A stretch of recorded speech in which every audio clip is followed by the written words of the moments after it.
and welcome to the podcast from Duendelvin. I am Corbin, and in this podcast we will be exploring the world of Savarion. This is Jeff and Kyle, the designers of Savarion. For our flagship episode, we will be exploring the Jumlas Impul Jakir, which means the Keepers of the Peace.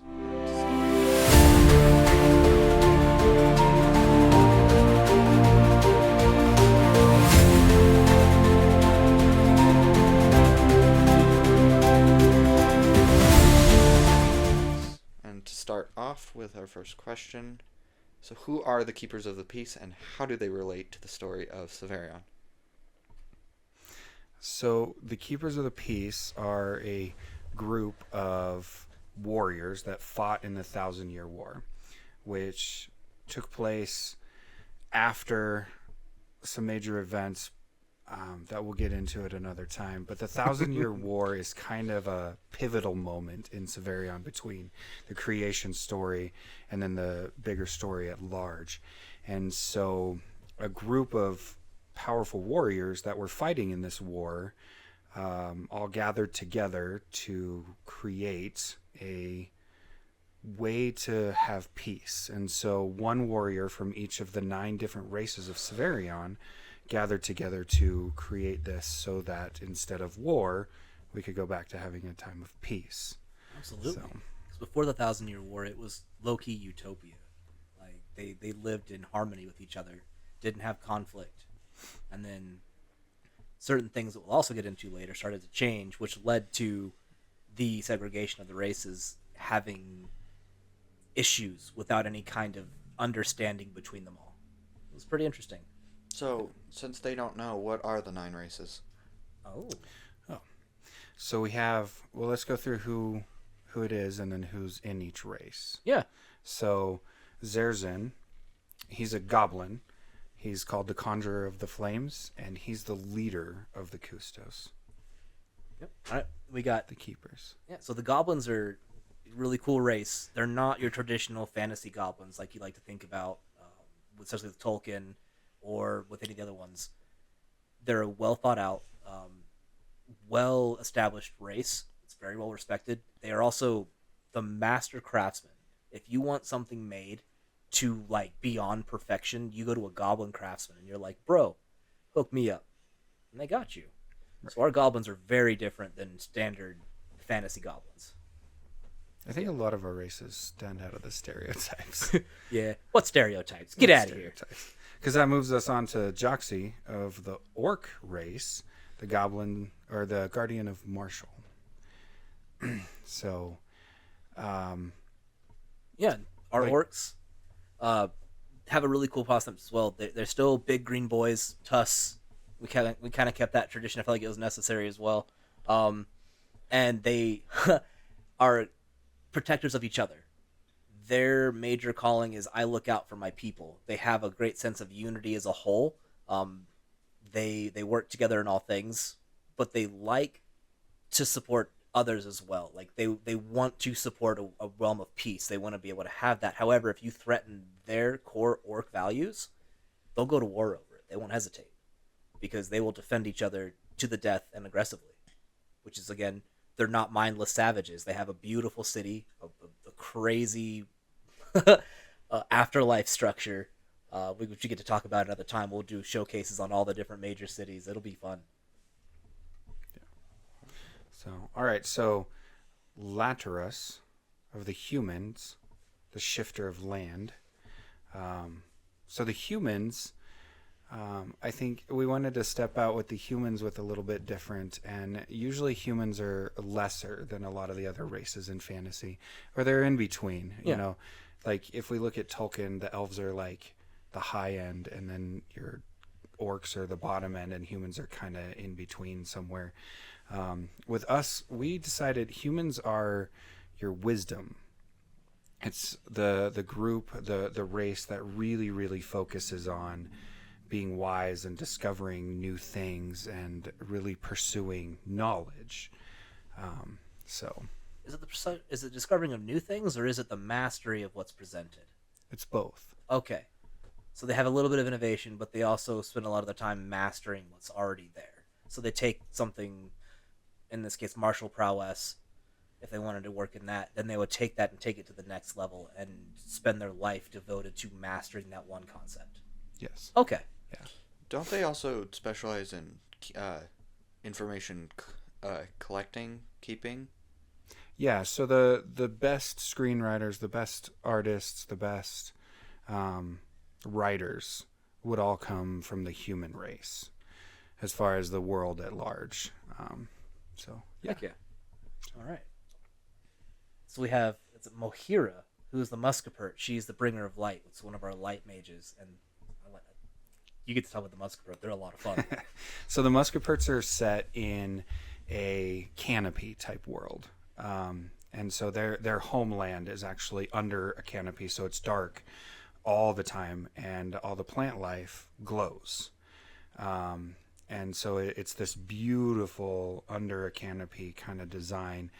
But the Muscaperts really, really focus on the advancement of magic, learning how to use different kinds of magic to its fullest.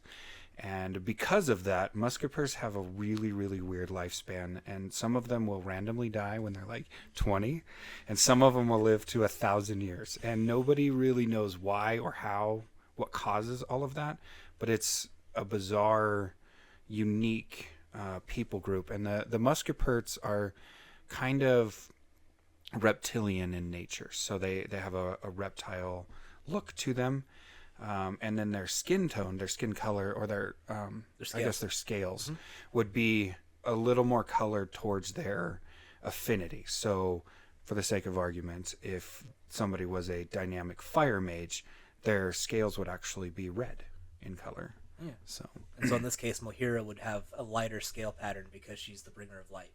She's a light mage. So since she deals in light magic, would she be like a shade of gray, or would she be white? It would vary. I think it would be a very unique coloration because they also have the really cool frills that pop up. That's part of their. That's kind of how they show excitement.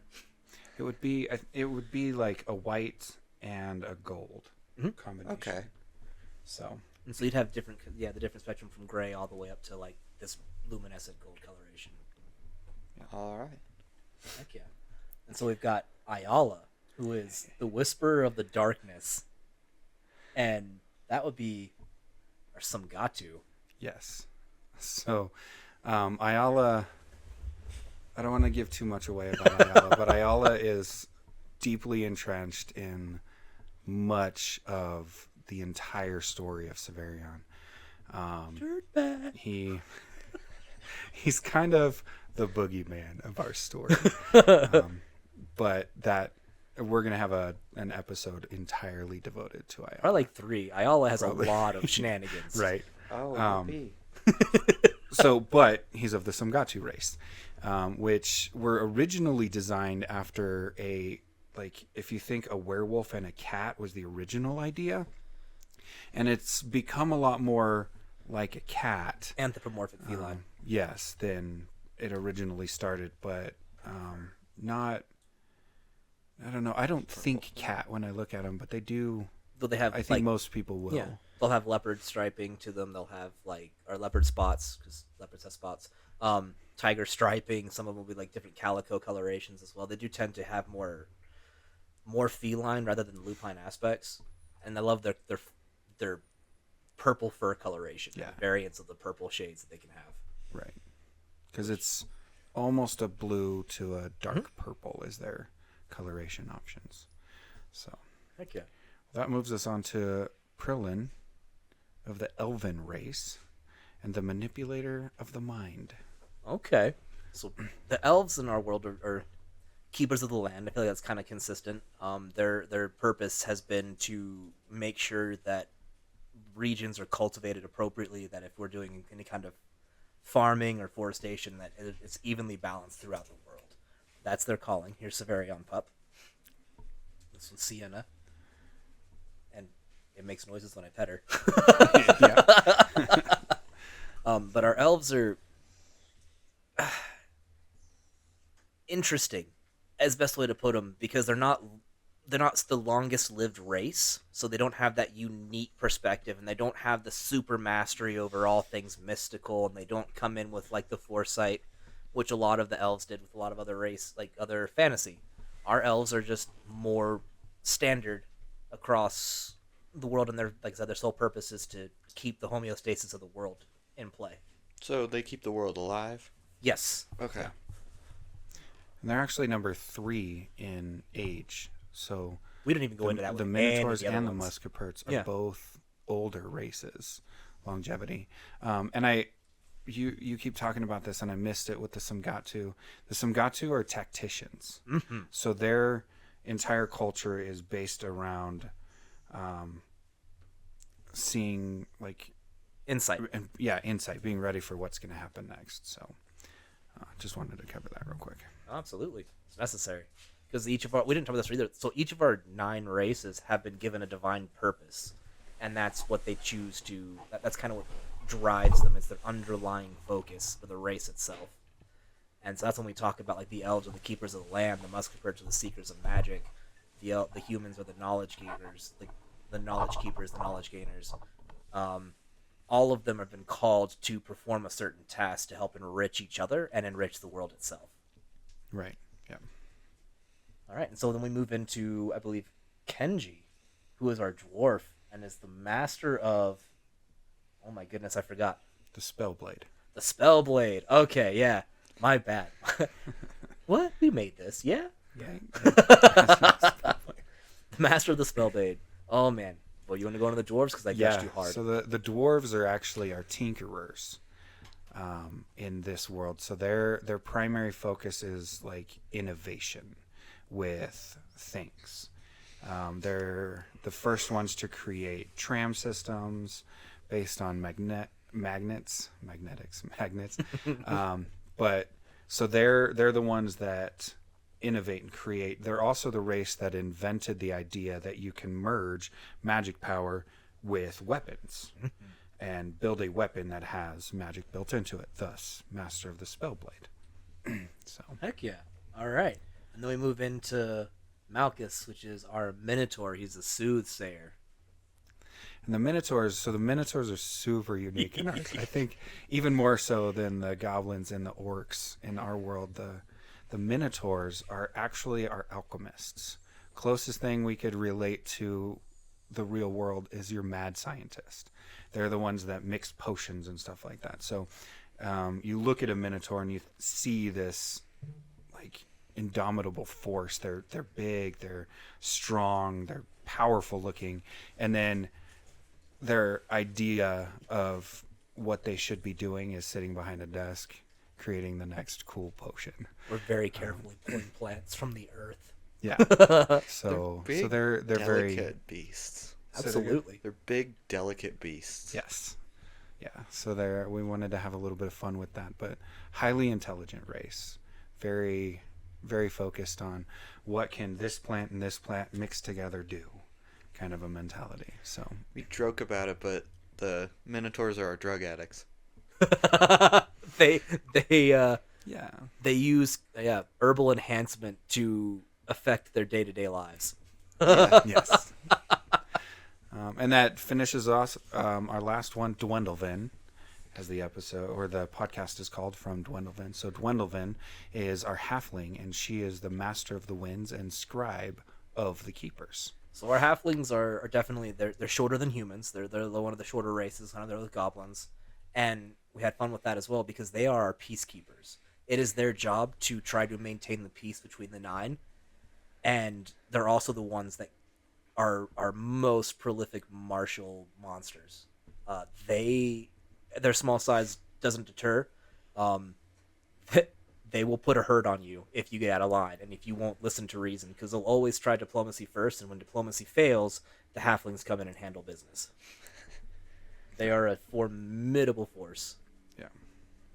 I mean, their home is definitely as well. They live in a rough environment because their home is in the desert, and so they live as a harsher people in a harsher climate, which lets them conduct themselves in a more aggressive manner in the first place. Yeah. And interestingly enough, they're completely immune to alcohol.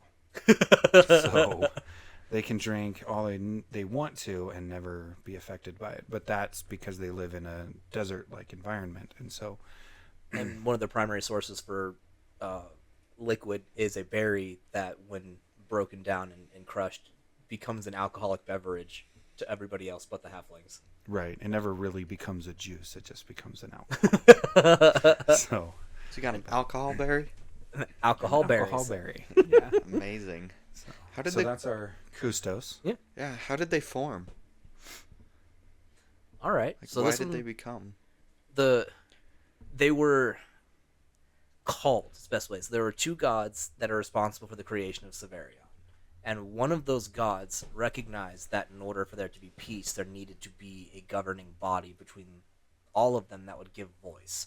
And this god used his influence to reach out and start to call to these individuals who were becoming war-weary.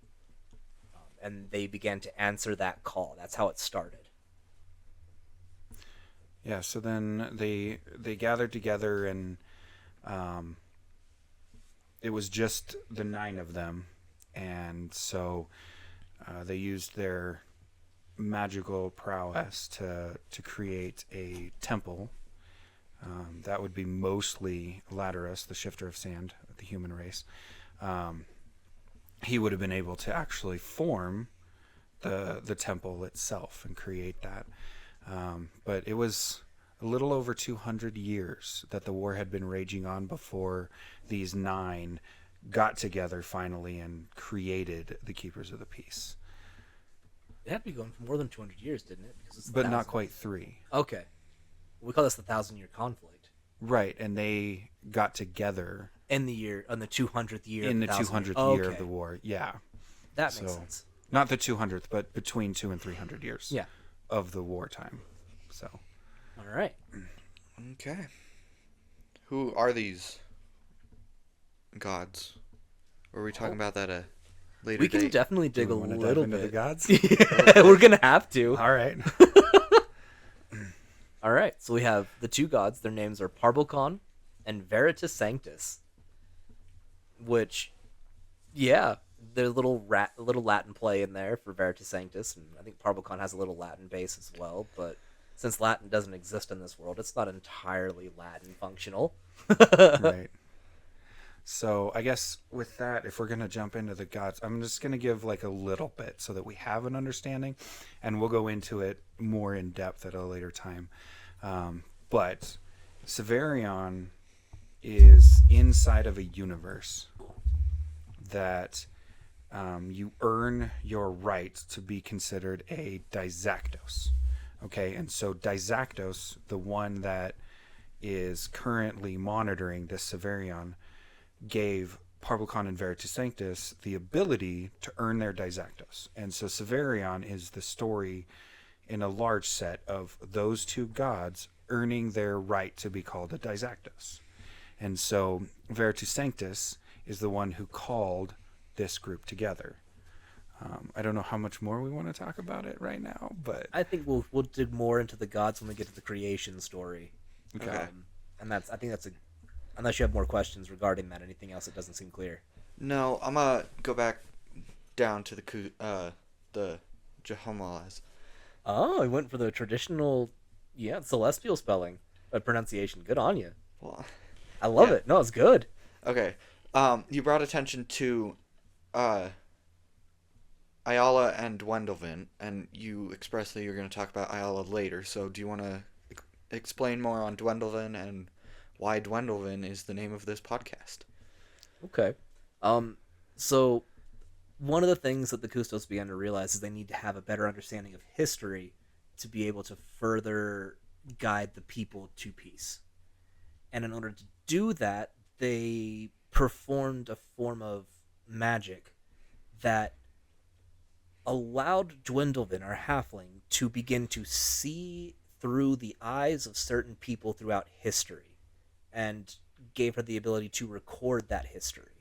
So she would go into these trance-like states where she would effectively witness history firsthand and then write about it as it was happening.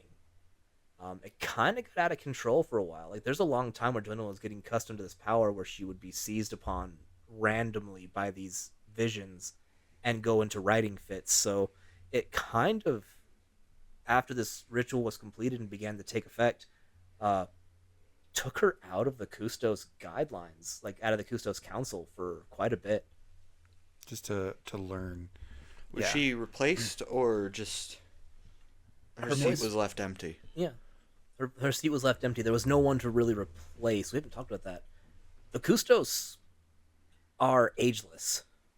So no one could really step in and temporarily replace that seat because they're... So they don't die? So that's actually more on Ayala. So Ayala is Dirtbag. aware of. I think he's going to say dirtbag every time I say that name. You can tell what he Knows thinks about her. the Well, Isla's a him. the magic necessary to become ageless. And so Ayala teaches that to the Keepers of the Peace. And so they all become ageless in the process here. You can pronounce their celestial name. The Jumulas. So Ayala gives that knowledge to the Jumulas. And in so doing, that allowed all of them to be ageless, and then they could survive long enough to not only keep or to create, but to maintain peace. And so, does that answer your question? Yes. Does ageless encompass everything? Like, are they immortal or do they just not age? No, so ageless would be that they no longer suffer the Ravages of time. ravages of time. Thank you. Okay. Yeah. So they would still be able to get sick. They could still get hurt. They can still die. They just no longer suffer the ravages of time. So. Okay.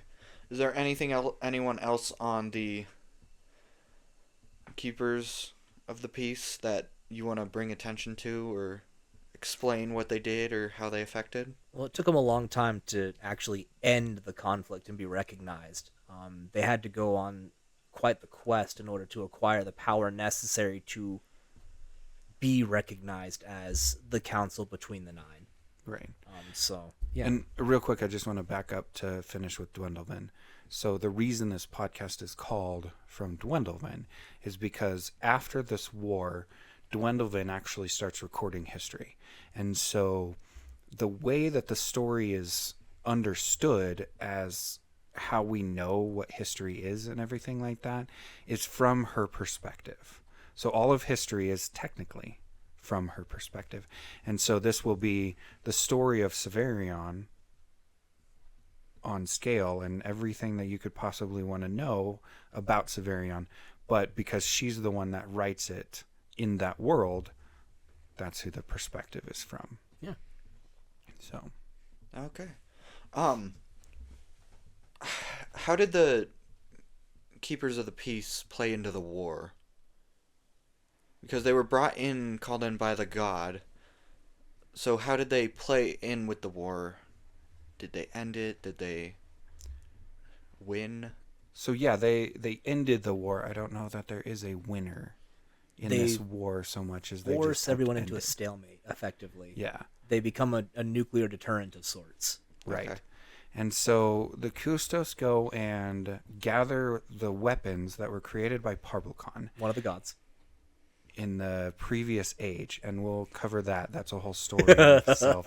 But the Custos go, the Keepers of the Peace. Yeah, the Keepers of the Peace. I apologize. We originally had them as Custos to the save Custos, but because that's Latin, we've changed it to the Jumulas. So the Jumulas went and found the 9 weapons from Parbulkon, and they gathered together, and then they created a new race called the Shimbare. That was their first attempt at peace. And the Shimbare mimicked abilities. So if they were close to you, they could do what you did. And that created a natural problem because you, who have had your abilities for 15, 20, 30 years, know how to use it better than they do. And so that created a problem from the get-go. A weakness, yeah. It took time for them to figure that out, though. Like the Shimbare were very effective at first because you would deploy one Shimbare to handle 2 armies, and you would effectively make them back down because that one Shimbare would have access to all of the abilities that anyone in that army of both armies had because they were within range. So it took a while before the mortal races figured out the weakness to the Shimbare and the the Jumulas as well. Like, they took them a minute to also figure out their weakness. Right. And so because of the weakness, it ended up not being able to actually create and maintain peace. And so what they did was they banished them to that underworld. Good call on their part. And then decided that they were going to try again, create another race. But this time, they were not going to give them the same weaknesses. They felt like they had learned from their mistakes. And I mean, this spanned over hundreds of years before they decided to create their next construct to maintain the peace, before they created the Horakai. Did any of the Shimbare stay above, or did they all get banished? Every single one of them got banished down. They were able to continue to maintain in the underworld. We haven't talked about this. So there's 3 different sections to the world of Savarion. You have our overworld, which are like our sky islands. We have our Middle Earth of sorts. I don't really want to call it Middle Earth, but effectively, yeah, that's where most things dwell and exist. The natural world. And then you have the underworld, which is a different biome in and of itself, but protected from everyone else by a barrier. There's barriers that separate the 3 different planes of existence, is a better way to put it. Yeah. Okay. But so then all of them, because they were obedient to their makers, were cast down, because they also, as a being, understood that they were unable to complete the task they were given. So they were like, yeah, okay. And rather than be destroyed entirely, they accepted exile. Because they had sentience. They had to have sentience in order to function as a peacekeeping operation. Okay. Right. Yeah. So yeah, then they create the Horakai, who accomplish the task. The Horakai have a lot of story. They're in it a lot. But so they create Nargoth, who they give the ability to create more Horakai too. So Nargoth is the only Horakai that's actually created by the Keepers of the Peace. And then he created more to help maintain the peace based on what was needed. So Nargoth possessed all magical abilities in every spectrum, and there are a lot of them. I don't want to get into that. Like, that's just, we'll have time to get into the magic of Savarion. But Nargoth had every magical capability, and so he created Theranik Helios for peace, Elios for mercy, Kettling for justice, and Zaok for order. And gave them all of the abilities as well. So they were just as powerful as Nargoth was, with the exception of they couldn't create more. Yep. And then Nargoth started creating others to support. Yeah, like a legion of Horakai to support them, but all with a single branch of magic. So elemental magic or divine magic or whatever the case may be. A lot more limited, but they could go with, let's say, Zaok to go help quell a battle. Yep. So. I mean, we've only talked about, so the Horakai, when they were built, they're actually very simple constructs. Their form is very mannequin-esque. But then what they're able to do is they have a core within that mannequin that's where their sentience exists and resides. And that's also where their power base is, and so they were able to gather the natural energies to take on the form that they choose. And so since Nargoth and the other brothers were able to have all the access to all those different elemental magics and all the magics of Savarion, they created a very elaborate form for themselves that was very impressive, whereas the rest of them would be limited based on their access. So you'd have beings that looked like they were made of pure light, beings that looked like they were made of pure shadow, pure fire, and they could manipulate that form and keep it at will. It was really cool. Okay.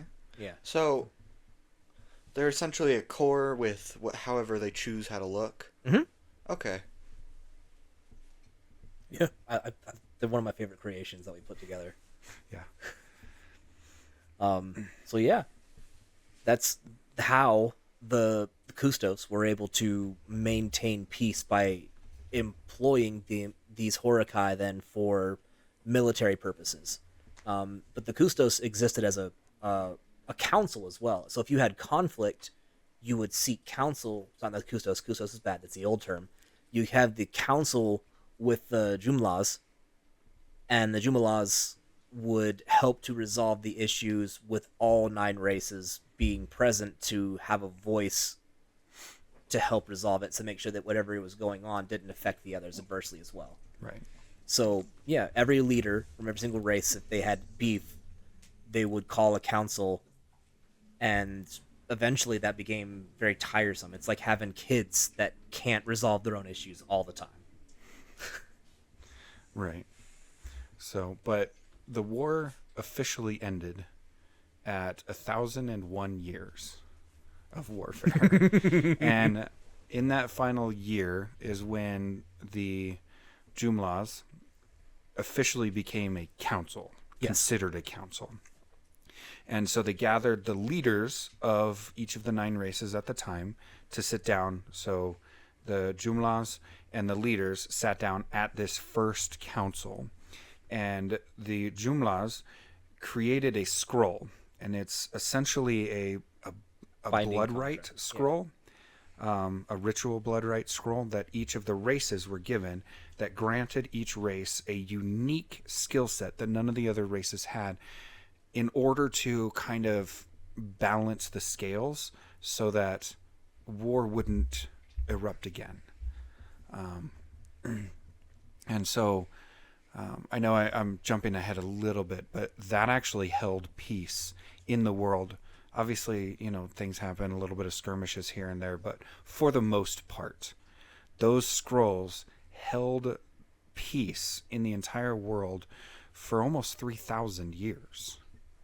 Of peace. Yeah. So, and a lot of things happened during that time, but as a whole, it was pretty peaceful during those times. So. Making sure my mic doesn't start bouncing around. I'm a little bouncy guy. A lot of energy. All right. Any other questions? Did you want to add anything to that? Honestly, I don't think that's solid, because we didn't talk about those ritualistic scrolls were also created in a way that was supported by them having the weapons. They had access to god tier magic through channeling power through these weapons that they went on quests to acquire, which is why it took so long for them to become the powerful force they were that could maintain peace. And then every single construct was also created utilizing these godlike weapons. Right. Yeah. Okay. The Shimbari didn't work out. How did the Horakai work out? Like, how effective were they? Were there any side effects, and how did they actually end the war? Well, they were very effective. So the war was actually ended, like Jeff talked about, with the scrolls. That's what actually brought that to bear. Because then the Shimbari were introduced as peacekeepers to try and add more, free up more time so that the Jumlas could find new ways to maintain a permanent source of peace. All these things were kind of stopgaps. Their goal was to get back to utopia. So the Horakai were a post-war creation? Yes. Okay. They didn't exist as part, were they? No, both You're of them right, happened they during did. the war. They did, you're right. Both of them were created during the war. They both happened during the war. So the Horakai, the reason the Horakai were effective in the place where the Shimbari were not was because the Horakai had access to magic on their own accord. They didn't have to use the magic granted to them from someone around them. They just had. And so Theranik, because he had access to all of them, could go into a battlefield and then help create peace. And then depending on who was fighting that battle, he could bring a legion of Horakai that could help. And some of the soldiers obviously would die in that situation, but on a grander scale, Theranik's stepping in to stop the conflict, not kill everybody, but stop the conflict and push them back and make them go on their way and stuff like that. So because the Horakai had the power on their own, and then they had access to it at a level that most soldiers couldn't even access, they were a dominant force. Yep. Okay. Because even if both armies decided to band together and they wanted to have their bloodshed, their blood was hot. They were going for it. They couldn't take the Horakai on, especially if they brought more than the legions of Horakai came to the battlefield, would decimate the mortal races. So trying to fight a Horakai was a death sentence. Effectively, yes. One Horakai could wipe out. That's a pretty good deterrent. Yep. Yeah. Yep. And that's right. I totally spaced it. That the Shimbare were in the middle of the war, and their secret got found out, and they kind of failed, and so they had to do something different to temper and kind of threaten the other races into submission at first. Right. And so once the races had been submitted a little more, cooled off some, because every time they tried to conflict, the Horakai would show up and stop it. Denied. It, kind of cooled it off, and then eventually at 1001, the council happened, and then peace was established. And that's when the scrolls were given to kind of give the Horakai as well a less of a hands-on approach. Because I think at one point in time, the Horakai kind of stepped in and became council for smaller conflicts. They wouldn't have, if the Horakai couldn't resolve it, then they'd have to go to the Custos. And like I said, this kind of freed the Custos up so they could start working on the idea of permanent peace and not just nuclear deterrent. Right. Okay. Yeah. But what time did the Horakai become? Because you said they had to go find these weapons. So how long did it take for the war to end after the? It took. We have a timeline somewhere. We do have a timeline. It's something like 200-ish years. So the war is actually broken into those sections. So 1,000 years. Between 200 and 300 years of the war, the Jumlas formed. It took them another between 200 and 300 years to find the weapons and figure out that they needed another race to help maintain that. And then so they created the Shimbare, and then the Shimbare were almost 100 years of warfare that they participated before their weakness was really exploited more than it was discovered. And then after that, then they created the Horakai, and then we're looking at 200-ish years of the Horakai, tempering the battlefield before the end of the war kicked in. Okay, so longest time it took about 100 years after they were made to actually settle down. Couple hundred. So generation or two, depending on what race. Yeah. Or three. Some of them, yeah. Our goblins are our shortest lived race, I believe. Then the halflings, or they're one or the other. They're the ones that live the shortest lives. Yeah, the goblins and halflings are both less than 100. Yep. So it would have been potentially 3 to 4 generations of goblins before they saw peace. Right. And then the minotaurs live 800 years, so they're could have been the same generation. My grandfather remembered the Great Wars. Right. And I remember the ushering of peace. Yeah. Yeah. So. Okay. All right. Anything else? Any other questions in relation to the 1,000-Year War? And the Jumlas. Were they around till, the end, or were they taken down? Oh. Everything They comes to an disband? end. Nothing lasts Everything forever. comes to an end. Even with agelessness. They had a very interesting end. Because all of this kind of... the reason we picked this point is it leads into the board game story and where it takes place in the world. So we're getting close to, at that point in time, the fall of Savarion. So the fall happens after the 3,000 years of peace? Yes. That's Okay. the end of the 3,000 years. Yep. What sparked that war? Well, that's a whole podcast. So I don't want to get into that, but to answer your question, the Jumlas, it was about 2,500 years after the 1,000-Year War when they finally had their last moment. Did they disband? Were they killed? They were killed. Yep. They had a violent end. A very, very violent end. And Duendelvin and Ayala both survive that bitter end, but the rest of them die, and they're never heard from again. Yep. It was Okay. considered another failed experiment in keeping peace and was never really resought. Guessing this is going to be another topic for another episode. It is. It's Or- actually a lot more in the Horakai episode. Yep. Okay. When we start talking about Horakai, who are also dirtbags. Not quite Ayala Derby. I don't think anything... Well, there's only one other creature that has Ayala dirtbag levels. I don't know if you guys can tell, but these two hate their own creations. There has to be conflict, or there's not an interesting story. It's true. Conflict, and also you need conflict for growth. It's something that's necessary in any world. Yeah. There are certain key factors when you build something that you have to have in order for progress to exist. Yeah. Well, it is very noticeable that you have a least favorite. I love Ayala.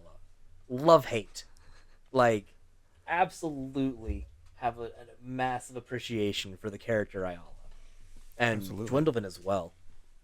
But, like, you love Ayala the same way that you love, like, the Joker or Thanos or something like that. Like, it's a necessary bad guy who plays a pivotal role in the entire story and is a really, really dynamic character in the story, but you like him to the sense that they're filling their role perfectly. Yeah, absolutely. Absolutely. Not that you align with their morals or anything. They're just really good at what they're supposed to be doing. Exactly. Yep, that's the thing. I mean, you can't... Like, every creation has a piece of its creator displayed in it. And, I mean, everyone has darkness and light within them, so it's just kind of fun to take some of those stories and then some of that influence, and you get to create something like Ayala, which is like listening to those intrusive thoughts and then giving it a person to fulfill with. And exaggerating them in many cases with Ayala. Yeah. Absolutely. Yeah, it's way exaggerated. Oh, man. All right. Sweet. I'm out of questions. All right. Well, we can kind of dip into a little bit more if we wanted to, because we kind of did a lot of touching over, just really quick hopping around, like, what the Custos were, what they did. I have a train of thought, but I got distracted by puppies.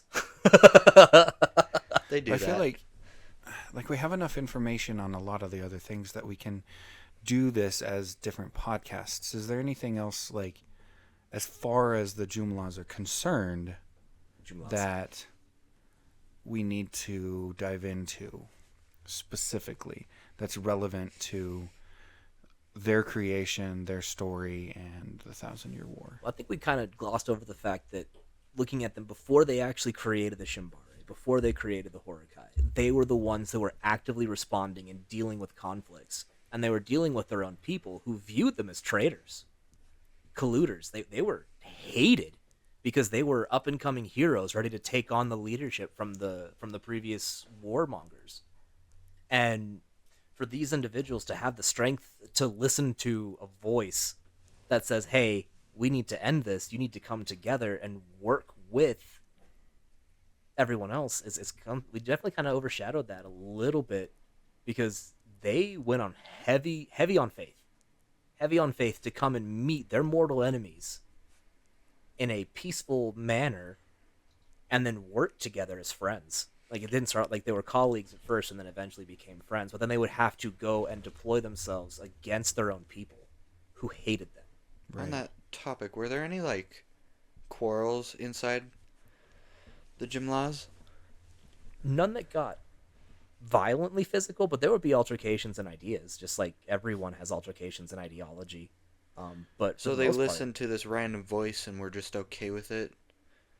Yeah, it's a lot of faith. You explain them as up-and-coming leaders, so I would assume they'd have passionate feelings against the other races. Definitely there, but they were still young in ideology, young in their ideology, so the hatred that is born through conflict wasn't permeated into their soul yet. So they hadn't experienced it, they were... Oh no, they'd experienced war. They were heroes. They were war-weary heroes, but they were still heroes. They just weren't leadership quite yet. Right. And so it would have been... So the 9 that were chosen would have been chosen for the reason that they aligned with peace enough that they would have been called by Veritas Sanctus to gather to create the Jumlas. Yep. Right? And so it would have been that Prillin, was the manipulator of the mind, and Veritas Sanctus saw what she was doing and would have called her so that, because she would have been the most effective elf to step into this role. Yep, the most right? open to it as well. And because Veritas Sanctus is actually a god in Savarion, he would be able to see the thoughts of the different peoples. And so, yeah, Malchus probably was stepping into a leadership role, maybe even a high-level leadership role, but wanted peace for the world. And so Veritas Sanctus saw him and went, I need that guy. Yep. I'm going to call him. And so that's how that would have happened with all of them. Is there a specific reason why the gods stepped in as much as they did, but not more? So Veritas Sanctus is limited based on for his ability to manipulate and interact with the world of Savarion. He is currently trapped, and so his influence in order to reach out was a lot of effort. And it was the conflict of the war is what allowed Veritas Sanctus to reach, like that voice to reach the people. That conflict opened them up to receiving that voice. And then as far as Parbulkon is currently occupied elsewhere and cares little for the creations that he's left behind. So the story, the creation story, will cover more in depth. Definitely. Veritas Sanctus and Parbulkon and their role and what they're doing and all of that kind of stuff. Did I answer you? You talked about it at the very beginning. If you're not going to talk about this in a later episode, do you want to go more in depth with what the Dysactos are and what your plan for them is? So Dysactos is a title. It's a title given to beings that have the capacity to create at a cosmic level. And the idea is that once we continue to get this out there, we have the board games, we also have role-playing games where you can immerse yourself into this world. We have stories that'll be coming out there. Anyone who wants to take on and start to maybe do a little self-work, not self-work, not my word, but like world building world building on their own and take some of our aspects, but then world build new functions. So to branch off of from the base game of Savarion? Yeah, kind of. So like when the role-play game is out there, people can make their own homebrews. That's what I was looking for. Homebrew. Okay. And then if we like that homebrew, we're happy to bring them into the fold and then add them in as a Dysactos by lore so that you can actually play within that realm that's been created by that individual creator who likes to world build. Okay. So we want to create a platform so that not only will you get recognition for your work, but that you can actually add it to the canonical story of Savarion. So the Dysactos is something you can become? Yes. So you guys would consider yourself Dysactos? I guess, yeah. We kind of have to So, hold that yeah. title. Like, I don't align with either one of the gods we created. No, I don't either, but Yeah. we wouldn't be Veritas Sanctus or Parbulkon. We would be, Above that? well, we would be the High Dysactos. Yeah. So Okay. 'Cause we would be technically, we would be above Dysactos. Yep. We would be the whatever that ones who oversee and make sure they get the access to hold that title. Right. Okay. So Yeah. I guess I haven't thought Never about really. like that Kyle and I would take on a title that way. We're giving other creators the ability to have their own homebrews, their own worlds that have the same logical rule set of magic. If you like it enough, you're awarding this title? Absolutely. Yeah, but We bring them into the fold. but we saw it more of like we're creating this world, so I'm not a Dysactos. We're just the guys who came up with the original idea. Never really thought about having a title in that regard. It's also just really exciting because always thinking about expansion. I love when people get excited about something and then they take it and they're like, what if this is a thing? And just keeping in line, like we talk about the rules of Magic. Everything that we create, the players, when you play in the role-playing game, have access to. Everything that we create has a logical rule set behind it. Does this make sense? So if you're like, love physics and we have fire manipulation, there's things that you can do with that fire magic that by physical standards or by physics standards you could do. You could suck the oxygen out of a room with a flame or a fire in a particular position and suffocate people. Like there's really cool outside the box thinking opening available there. We just don't have it written specifically that says this skill sucks the oxygen out. Nothing like that. Nothing Right. like that. Okay. But yeah, our rule set allows for other people to participate and be part of this world. Mm-hmm. So it's not a hard, fast rule set. It's flexible. it's kind of like It's a little guidelines. Then. Yeah. guidelines. Yes. So there are some things that are kind of hard set. Like if you're going to introduce something, you have to be willing for your players to find out how to do it as well. Yeah. And so like we have creatures that can do things in our world that there are characters that can learn how to create that. We're going to talk about like the creations of Savarion, the 9 races, are cool in the idea that they have a divine spark, and it allows them to create new magic within the world and then further their advancement as needed. Because not everybody has access to, and then actually in the early days, most people had access to Essence or Arcane. If they didn't have access to Essence, it was more prevalent. And then as time went on, the Essence is a type of magic. Same thing with Arcane. It's an alternate format of magic that you can pursue if you're not gifted with Essence. Essence is instinct. Arcane is studious. Okay, so if that's the case, is there a source of essence?